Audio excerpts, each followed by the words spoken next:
Biden will stay in the race?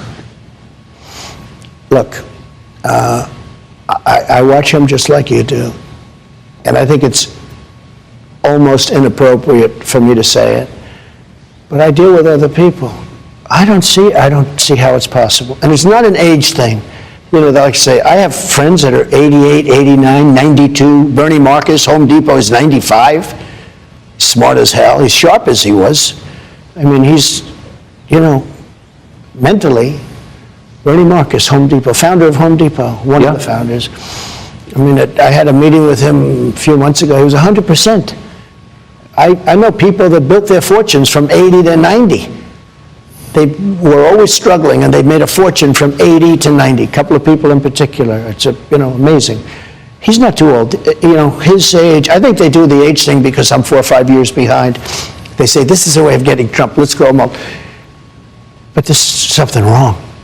I saw his answer today on television about whether or not he was going to run to a very nice guy named Al Roker. When you can't get a softer question than that. That was a long answer. Talking about the eggs and the this and that. Look, I don't think he can. But say what you want. They didn't expect him to get it.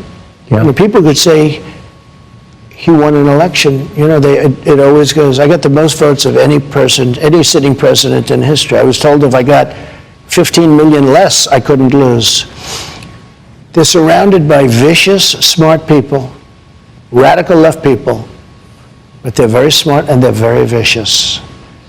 It's not him. It's not him. He's now in Ireland. He's not going to have a news conference. When the world is exploding, I own property in Ireland. I'm not going to Ireland. The world is exploding around us. You could end up in a third world war, and this guy's going to be in Ireland and not having a news conference. He hasn't had a news conference, I guess, in months. I saw today where he hasn't. It's been. Well, he can't. So if he doesn't run, if he's taken out by his own party, or who knows what happens, but it doesn't seem like he's capable of running again, who does run? Well, obviously the one that they would talk about would be the vice president, Kamala. That would be the one that they talk about. But I don't think she's performed well on the big stage. I mean, maybe I'm wrong. But there are a certain group of people that will go crazy if it's not her. They're going to be very angry if it's not her. That's a problem.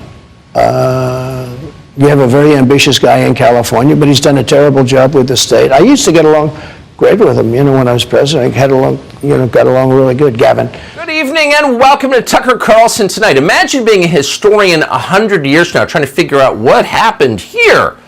There are a lot of questions that are going to puzzle you, but one of the most baffling will be, how did Joe Biden get the Democratic nomination in 2020?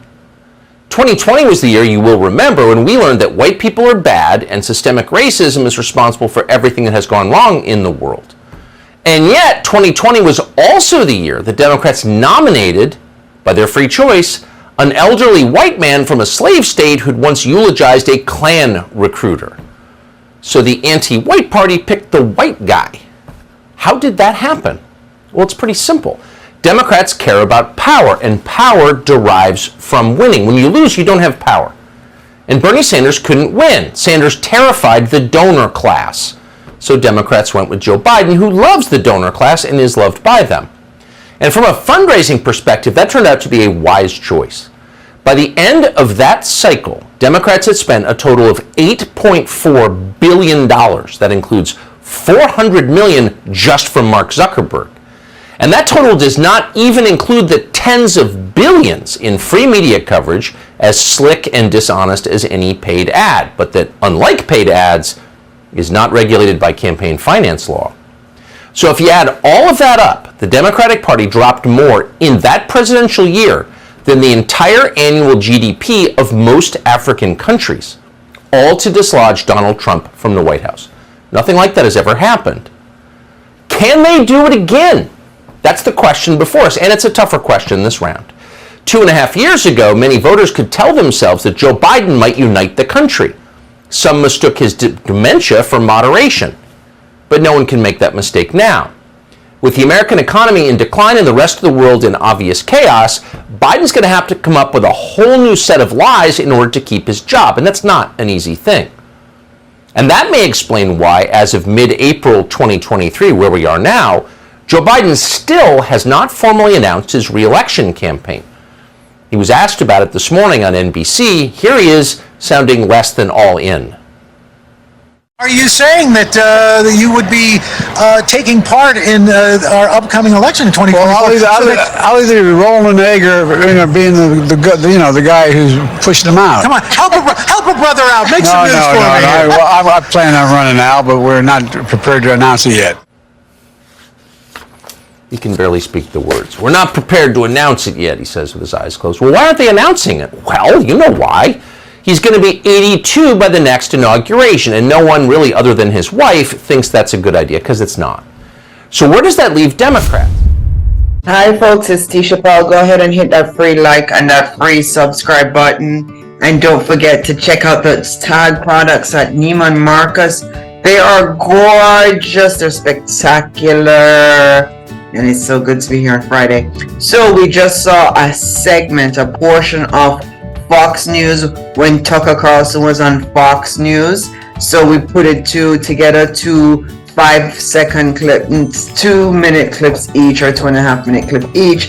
One had to do with Donald Trump, President Donald Trump, and just, he's not taking a jab at President Biden's age, because President Trump, he said something that's valid. A lot of 80-year-olds and 90-year-olds do start business, so saying that President Biden is too old is not really realistic at this point, because a lot of 80 to 90-year-olds do start business. So we know age is just a number, so we're not going to take a jab at that. And then also too, both Tucker Carlson on his second segment, he talked about the fact that President Joe Biden was so not popular with the DNC, not popular, and yet still he won. Why did he win? Well, because even though Biden was unpopular, and even though President Biden, was an elder, it was just that President Biden, the money, he knew how to get the money, and because you know how to get the money, even though the Democratic Party is against people getting money for elections, they needed money for an election. Like everybody else who needs an election, you need money. So here we've got 52% disapproval rating for President Biden. The U.S. inflation is higher under President Biden. $9.3 trillion was owed under President Obama.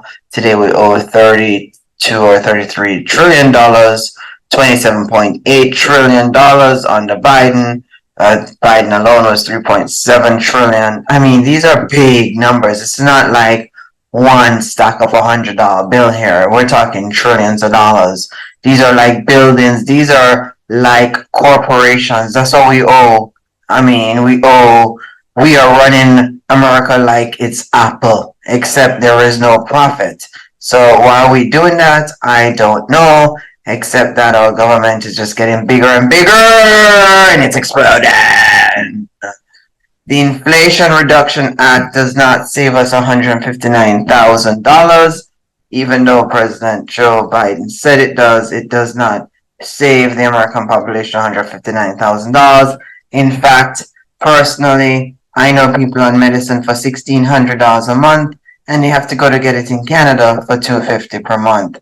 And that's in the United States. Why are medicine $1,600 a month in the United States when it's $200 a month in Canada? We saw this with Bernie Sanders, Senator Sanders. He physically went to Canada to make a point, and we didn't understand why he did it. Now I'm 47 years old, and I can say he had a valid point. Why is medicine cheaper in Canada and medicine not cheap in the United States? Friends, go ahead and check out that free. Friends, go ahead and hit that free like and that free subscribe button. I'm Tisha Powell. You have seen my face on Fox News. I'm doing these segments today, and I'm just saying, check out the products, the tag products at Neiman Marcus. They are gorgeous. They are spectacular. And I am going to give you 3 ways now to get yourself out of debt, because this government thing is not working for us anymore. We need to take care of ourselves now. So this is why I talk about government, because I bring it back to you. So $1,800 is what Social Security is going to be. The average American has 3 bad debt to get rid of. $15,000 is the average in credit cards. That's bad debt. Get rid of it. $38,000 in student loan. This was mostly undergrad. That was bad debt.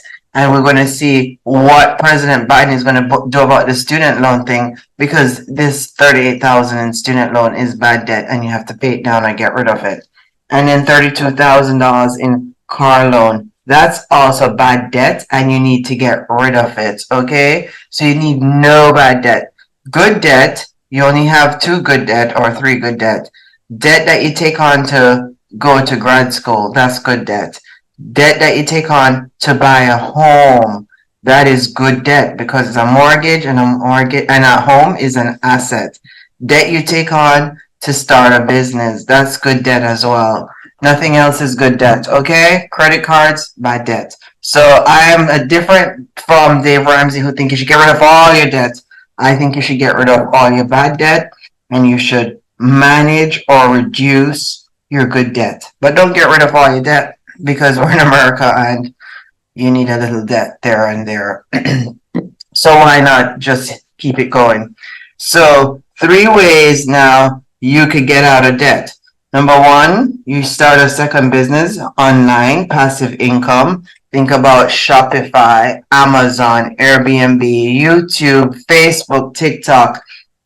You want to start an online business. Number 2, you want to save and invest, okay? Look into mutual funds. There are 4,800 banks in the United States. You could go to 1 or 2 to get some mutual funds. But you want to get into the big stocks like Apple, Google, Facebook, Microsoft, Tesla. That's a good one as well. Go for the ones that have billions, if not trillions in cap rate. So that's how I always tell people go, the stock market is rigged. It's not rigged. It's because you owe credit cards. That's why you can't invest in the stock market. Pay off your credit cards and then you have enough disposable income to invest. Put an investment in you. Our government is $32 trillion owed, okay? Even if we pay $1 trillion a year, we'll never get out of the debt.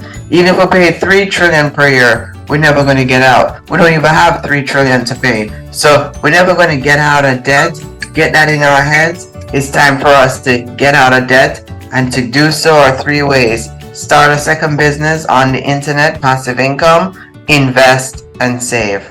I'm Tisha Powell. Go ahead, folks and friends, and hit that free like and that free subscribe button. We'll be back another day with